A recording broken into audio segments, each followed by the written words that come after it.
Ada beberapa hal yang didoktrinkan ke kita sejak sekolah. Ironisnya, hal-hal tadi justru ada yang bikin kita jadi lemah. Dan mindset lemah ini terbawa terus sampai kita gede. Kita bahas ya bro, karena lo udah tahu, pastiin adik-adik or anak-anak lo besok gak terdoktrin konsep yang sama. Nomor 1, sekolah itu nomor 1. Sering kan lo dengar kalimat harus menomorsatukan sekolah dibanding aktivitas lain. Padahal sekolah itu cuma satu dari sekian banyak tempat lo bisa belajar. Gara-gara konsep ini, kita jadi ngerasa kalau pencapaian terbesar itu adalah kalau kita bisa perform bagus di sekolah. Nggak mikir ada hal-hal lain yang jauh lebih hebat yang bisa dikerjain di luar sekolah.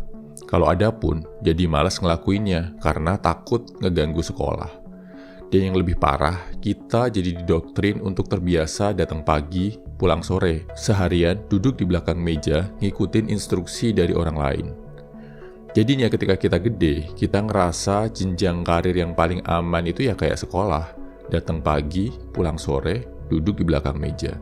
Nomor 2, meminta itu hal yang gak baik. Di dunia nyata, kalau lo mau sukses, lo harus berani minta. Sekolah mengajarkan kita untuk gak meminta. Meminta dianggap perbuatan lemah, perbuatan memalukan. Padahal, meminta itu nunjukin kalau lo ngerti apa yang lo mau, dan lo berjuang untuk mendapatkannya. Coba lihat perusahaan-perusahaan dan pebisnis tersukses di dunia. Mereka adalah yang bisa minta modal besar dari investor, yang bisa meminta rekan bisnis buat jalin kerjasama. So, next time lo mau minta sesuatu ke siapapun, gak usah malu bro. Gak usah mikir takut ditolak. Ditolak itu biasa, gak ada ruginya. Kalau permintaan lo diterima, jackpot bro. Nomor 3, kemampuan menghafal dan menyelesaikan soal adalah hal terpenting. Di sekolah, yang paling penting adalah kemampuan menghafal, kemampuan menyelesaikan soal. Makin jago menghafal dan ngerjain soal, makin tinggi nilai ujian lo. Dan kesuksesan di sekolah dilihat dari nilai ujian. Di dunia nyata, kemampuan otak itu bukan hal yang paling penting bro. Banyak hal lain yang terbukti jauh lebih krusial. Misal, kekuatan mental, kemampuan untuk berjuang di tengah kesulitan, kemampuan untuk berkorban dan menahan diri, kemampuan untuk tetap jaga karakter dan kejujuran di tengah godaan, kemampuan untuk tetap menjadi manusia baik di tengah dunia yang jahat. Nomor 4, salah dan gagal adalah hal yang memalukan. Makin banyak kesalahan, makin rendah nilai yang lo dapat. Dan ingat bro, momen-momen di mana lo atau temen lo dipermalukan, dihukum di depan kelas karena bikin kesalahan. Sedihnya lagi, kadang fokus utama yang terjadi di sekolah adalah menghukum kesalahan, bukan memperbaiki kesalahan yang lo buat. Akibatnya, ketika gede, kita banyak takut ngelakuin sesuatu. Takut salah, takut gagal, takut ditolak. Nomor 5, tujuan akhir sekolah adalah lulus dengan nilai bagus.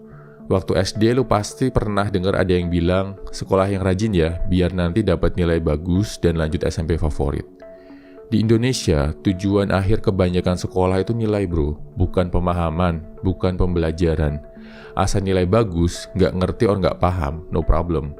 Karena mendewa-dewakan nilai, akhirnya banyak yang menghalalkan segala cara buat dapetin nilai bagus.